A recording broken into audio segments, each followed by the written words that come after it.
Bienvenue, si vous nous rejoignez, tout à l'heure nous irons nous promener du côté de Montmartre, l'un des quartiers les plus touristiques de Paris, ce qui ne l'empêche pas d'avoir une vraie vie de village. Mais partons d'abord pour un tout autre monde, celui du parfum, un secteur secret, très concurrentiel, dominé depuis longtemps par les grandes maisons françaises. Le marché est vital pour les marques de luxe, des siècles de tradition donc, qui sont aujourd'hui peut-être sur le point d'être gentiment bousculés. Les nez rivalisent d'audace pour lancer les fragrances de demain et pas forcément sous la forme du flacon traditionnel tel que nous le connaissons. Ces nez qui nous mettent au parfum, c'est un grand reportage d'Agnès Kaziarek et Charles Momy. Voilà, donc là tu vois, ça c'est le nouveau. Ça c'est le nouveau, d'accord. Donc on a changé une pièce. Juste en changeant cette petite pièce-là, le parfum se diffuse de manière totalement silencieuse et le parfum est beaucoup plus puissant, beaucoup plus agréable. C'est dingue. Tu me donnes une démo, va? Ah bah ouais, vas-y, tiens. Du nouveau. Et tu vois, il se souvient de l'heure. Donc t'as une pile à l'intérieur qui ça c'est bien aussi. Mémorise l'heure. Ça c'est une super amélioration. Les gens nous l'ont demandé en fait. À 20 ans à peine, Guillaume est un inventeur hors pair. Sa dernière création, le réveil olfactif. Il suffit d'insérer une capsule de menthe, de café ou d'orée des bois pour se réveiller en douceur. Ah super, c'est Orée des bois. Orée des bois, ah bah ça te rappelle... Comme dans la nature. Ta nature, ouais super. Je vais te lancer une diffusion et tu vas me dire... Tac, là ça se lance. Toi t'entends quasiment rien. Bah, on n'entend rien. En revanche, je sens le sous-bois. Ouais, dans quelques secondes t'auras la lumière. Ouais. Ah voilà, regarde. Après, au bout de 1 minute, on aura la mélodie. Ouais, super. Le tout premier réveil olfactif a vu le jour dans ce garage. Guillaume avait 17 ans. Tu te souviens quand tu m'avais pris mon rasoir? Ouais, je pense qu'on peut la voir à l'intérieur. Tu avais piqué ma résistance de rasoir. Après, je l'avais remise dans le réveil pour que ça puisse fonctionner. Grâce à son prototype, Guillaume fait partie des 18 finalistes d'un concours scientifique organisé par un géant américain du net en 2015. Depuis, il a créé son entreprise et embauché 15 personnes. Tout allait assez vite finalement, parce que celui-ci, il est sorti en 2017 et c'était 2015. Donc, tu vois, Que de chemin parcouru. En 2 ans, la société de Guillaume a vendu 20 000 réveils dans le monde. On y va? Prends un petit verre au moins. Ah ouais, on va prendre. Guillaume fait partie de ces Français qui ont décidé de faire la révolution dans le milieu très conservateur du parfum. Enfin, après avoir réveillé la France en douceur, Guillaume, le jeune Nantais, se lance à la conquête du marché chinois. Un marché de plus d'1 milliard de clients potentiels qui va lui réserver quelques surprises. En attendant son départ, Guillaume savoure quelques moments de détente avec ses parents. L'album de famille n'est jamais loin pour rappeler ses débuts. Déjà tout petit, il était très bricoleur. 2001, donc tu vois, tu avais 5 ans. La boîte à outils. La première boîte à outils, c'était ton parrain 21. qui te l'a offert. Le marteau-piqueur. Tu m'avais filé un marteau-piqueur. À 5 ans quand même. À 5 ans, pour moi, il détruire. fallait oser. Hein. Attends, mais tu regardes la photo, il a des lunettes de protection, il a ses gants. Ouais, mais c'est branché, hein. C'est pas que pour la photo. Hein. 12 années se sont écoulées entre le marteau-piqueur et la création du réveil olfactif par le jeune prodige. C'est vrai qu'avoir un fils comme Guillaume, eh ben c'est une certaine fierté, hein, parce que il a quand même réalisé un paquet de choses depuis 3 ans. Hein. La start-up, l'industrialisation du réveil olfactif. En plus, il s'envole la semaine prochaine pour aller en Chine. Ça m'impressionne et puis ça me donne aussi un petit peu, parfois un petit peu le tournis. C'est un truc des Chinois, je sais pas bien servir du champagne. Hein. Ça fait combien? Ça fait quel âge? Ah, mais ça on dit pas ça. Mais avant son départ pour la Chine, Guillaume a rendez-vous avec son équipe chez un grand fabricant de parfums en région parisienne. Il doit choisir les extraits susceptibles de plaire aux Chinois. Voilà, une rangée de parfums là, une là. Tous les nouveaux parfums pour le réveil, donc destination pays asiatiques. C'est génial. Là, c'est le rendu que tu as quand le réveil se met en route. Et quelques minutes. Du coup, c'est vraiment le signal que tu peux percevoir. S'il a conquis la France avec la menthe givrée, le cappuccino ou le chocolat, ce sont des odeurs florales plus classiques et prisées des Asiatiques que Guillaume emportera dans sa valise. Et donc, il nous reste donc, le patchouli. Petite plante qui a une odeur incroyable. Cette sensation, Tu te réveilles, t'es réveille à l'orée des bois. À la campagne. Est-ce que y a une petite phrase qui est caractérise en anglais, qu'on ne dise pas n'importe quoi quand on sera en Chine? Genre 4 mots qui permettront nous de le présenter à la Chine. 5 odeurs seront du voyage. Frésia, jasmin, 2 variantes de rose et patchouli. Tout est dans la boîte. Et maintenant, la balle est dans ton camp et on attend ton retour. Bah ouais, on vous dit vite, hein, de toute façon, une semaine, on est en Chine. Let's go. Au revoir. Merci. Au revoir, merci. Merci, au revoir. Même si tout est dans la boîte, le plus dur reste à faire pour Guillaume, convaincre son puissant client chinois. Car là-bas, le jeune entrepreneur va affronter un mastodonte, la 12e plus grosse société privée de Chine. Pour lui, comme pour son entreprise, ce sera un moment crucial. Dans un instant, Guillaume, le jeune inventeur, va rencontrer son client chinois, un milliardaire, qui va lui en mettre plein la vue. Nice to meet you.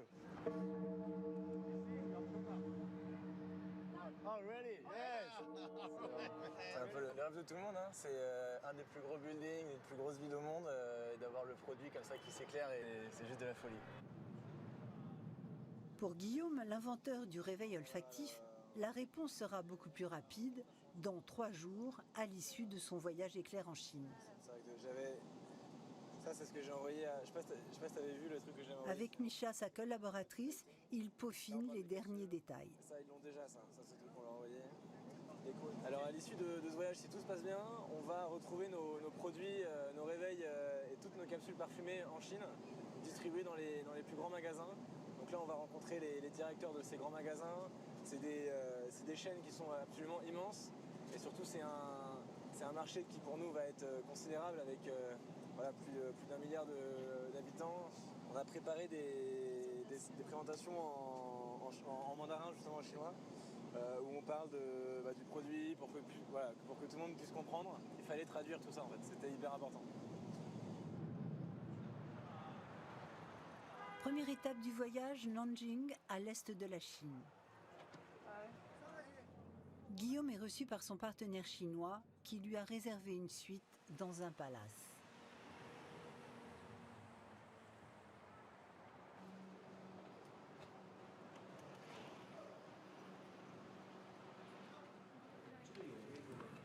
Qu'est-ce qui se passe, Guillaume, là? Vous avez vu quelque chose de spécial? Voilà, on a une petite surprise parce que l'un des plus gros hôtels de la ville a installé des Samsara à la réception. Donc c'est une bonne surprise. Thank you. Est-ce qu'il y aura un Samsara dans la chambre? Ça, c'est la grande question. J'espère. Guillaume est logé au 57e étage. Impressionnant. 57. On est quasi... Génial. Ils ont pensé à tout.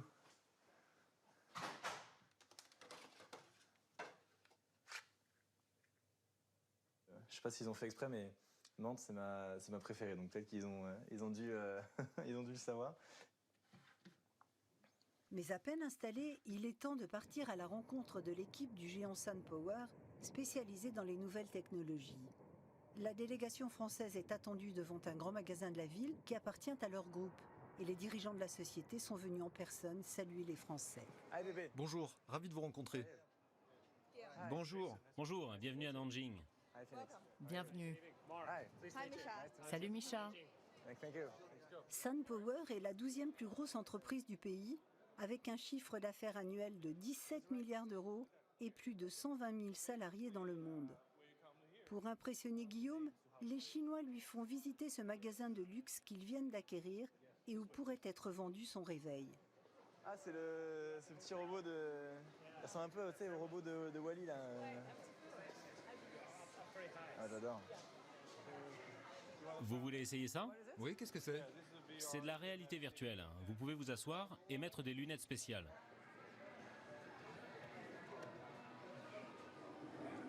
Dans cet univers de gadgets et de jeux vidéo, Guillaume se sent très à l'aise. Ça change quelque chose d'avoir juste 21 ans et d'être PDG? À 21 ans, la preuve, hein, on joue toujours à plein de jeux super sympas, sauf que là, je joue à un jeu où il y a peut-être à peu près 50 personnes qui me regardent, donc c'est...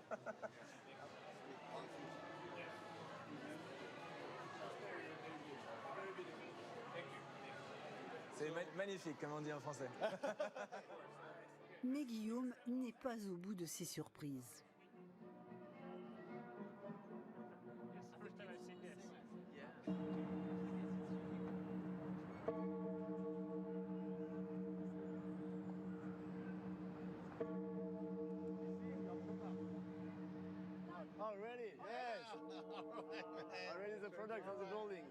Sur la tour du magasin vient s'afficher un message de bienvenue à la start-up française. Excellent. C'est un peu le rêve de tout le monde. Hein. C'est un des plus gros buildings, une des plus grosses villes au monde. Et d'avoir le produit comme ça qui s'éclaire et qui rayonne comme ça de mille feux, c'est assez incroyable. J'ai pas trop de mots pour ça, mais c'est juste de la folie. Moi, je vais prendre des photos, c'est quand même ouf, quoi. C'est fou. Je pense que si j'envoie ça à mes copains, ils vont pas me croire. Là. Guillaume est sur un nuage, mais la partie est loin d'être gagnée. Avant la présentation des parfums qu'il a développés pour le marché chinois, il fait sentir à ses clients les capsules les mieux vendues en France. Ça, c'est une de mes préférées. C'est pour les femmes, ça s'appelle bord de mer.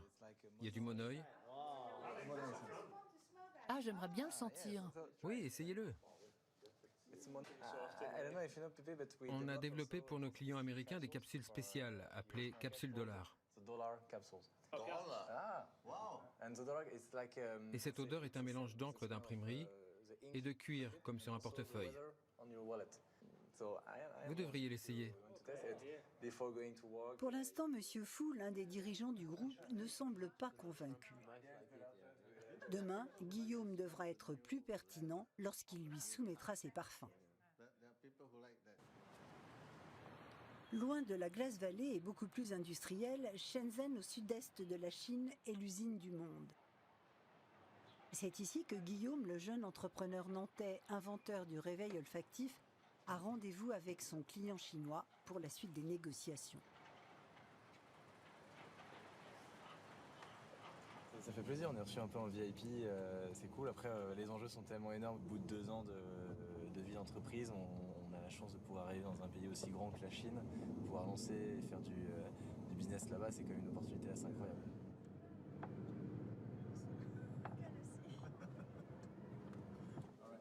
Après avoir fait visiter à Guillaume les grands magasins de Nanjing, Monsieur Fu, le vice-président du géant chinois, a choisi le showroom de sa filiale pour tester les odeurs développées spécialement pour ce marché. Le travail de plusieurs mois des équipes françaises va être disséqué par ce client pointilleux et réputé pour être dur en affaires. C'est un test à l'aveugle ? Non, non. Lorsque vous êtes consommateur, en fait, vous connaissez déjà le nom du produit. Et là, vous voyez si ça correspond.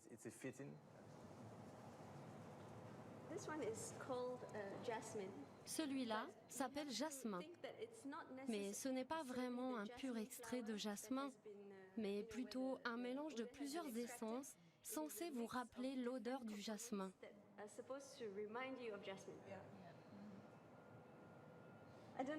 Je ne sais pas, mais est-ce que ça vous fait penser au jasmin ou pas trop? Non, pas vraiment. Ah, pas vraiment.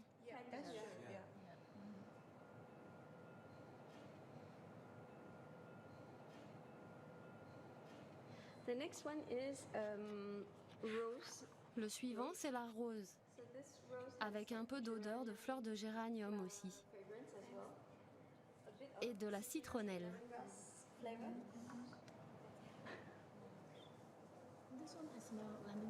Ah, je sens bien la citronnelle. Mais pas la rose. Comme c'est répulsif anti-moustique. C'est un peu ça la citronnelle. J'essaie de trouver un lien avec les odeurs populaires en Chine. Elles n'ont rien de chinois ni d'européen, ces odeurs. Ce sont juste des fleurs. Et pour l'instant, le test n'est pas concluant. C'est un coup dur. Dans un instant, Guillaume va savoir si les portes de l'immense marché chinois lui sont ouvertes ou pas. C'est une odeur qui vient de la terre, de la forêt.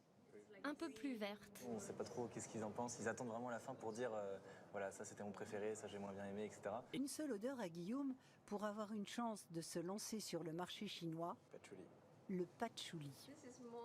C'est une odeur qui vient de la terre, de la forêt, un peu plus verte.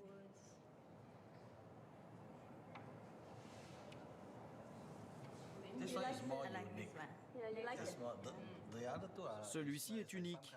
Les deux premiers, quand on les sentait, c'était comme des fleurs.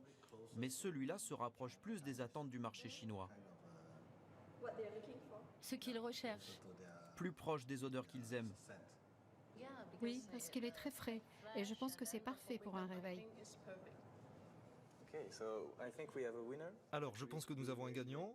Je suis sûr que le patchouli pourrait devenir un énorme best-seller en Chine. Pipi, si vous voulez le tester demain matin au réveil. Je pense qu'on a toujours le moment de frayeur. Les Chinois, en plus, je pense aussi, sont très Voilà, parfois, on sent pas trop les émotions, on sait pas trop qu'est-ce qu'ils en pensent. Ils attendent vraiment la fin pour dire voilà, ça c'était mon préféré, ça j'ai moins bien aimé, etc. Donc bon, pour nous, c'était un coup de poker, mais quand même un peu maîtrisé, parce qu'on savait qu'au moins un qui allait plaire. Toutes les conditions sont désormais réunies pour pouvoir signer avec les plus grandes enseignes de distribution du pays. Ce sera le lendemain matin à Nanjing, au siège de la société.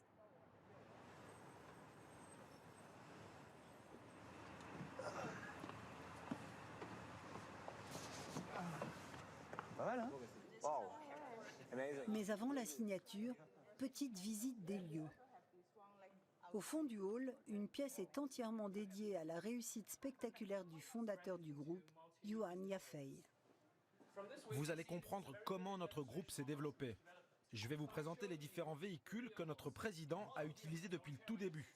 Ça commence en 1993 avec une bicyclette, plus tard des voitures chinoises, puis allemandes, et aujourd'hui nous avons 2 jets privés. En tant que start-up, je pense qu'au bout de 2 ans, on est là-dedans. Mais j'ai pas mon permis, c'est ça le problème. En attendant, Guillaume, ce jeune homme de 20 ans au look décontracté, va signer un contrat qui lui ouvre les portes du gigantesque marché chinois et son milliard de clients potentiels.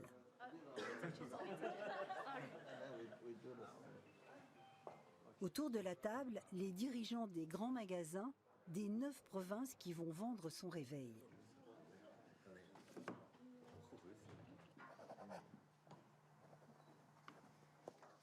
Merci Pipi, merci Phoenix. Merci, nous sommes très heureux de ce partenariat. Yes. Ça y est, c'est fait, c'est signé, c'est assez émouvant là. Et en plus, on voit tous les grands magasins là, qui continuent à signer, c'est fantastique. Un bel accomplissement et un pari gagné pour Guillaume. Nous ne saurons pas combien de réveils ont été vendus ce jour-là, mais c'est sans aucun doute son plus gros contrat depuis la création de sa société. Guillaume, lui, est toujours à Hong Kong. Son séjour touche à sa fin. C'est dépaysant. Hein. T'as les guirlandes de Noël projetées sur un building là-bas. C'est magique, hein. Il n'y a pas ça en France. Hein. J'adore cette ville. Il célèbre avec Misha l'arrivée prochaine du réveil olfactif sur le marché chinois. On a développé des parfums juste pour eux, pour ce marché-là. Et ça, je pense que ça a été une différence, une vraie différence qui a fait changer la donne. Il y a 3 mois, on n'aurait pas pu espérer ça. Il y a 2 ans, encore moins, quand c'était dans le garage. Donc non, c'est 3 jours incroyables et qui vont pouvoir présumer de suite commercialisation et de business vraiment très dense. Bon, bah, Chine. Allez, succès de ces 3 jours et au marché chinois. Le marché asiatique est l'avenir des parfumeurs, mais grâce à des talents comme Guillaume, le savoir-faire du parfum reste bien français.